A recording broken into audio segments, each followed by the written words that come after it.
Hello viewers, এটা আমাদের চট্টগ্রামে একটি নাস্তা, যেটা আমরা চট্টগ্রামের মধ্যে বেশি করে থাকি।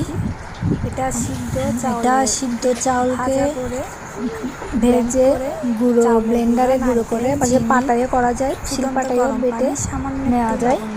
ব্লেন্ডারে গুঁড়ো করে এর মধ্যে নারকেল, চিনি, তারপর সামান্য একটু লবণ এবং ফুটন্ত গরম পানি দিয়ে এটা আমরা মিক্স করি।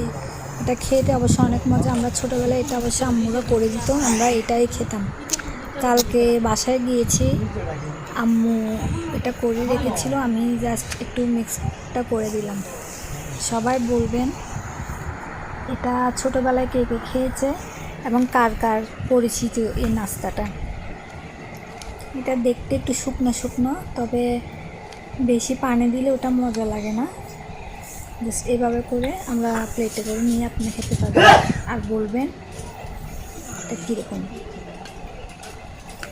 একটা লাইক, কমেন্ট, শেয়ার করে দেবেন। আল্লাহ হাফেজ।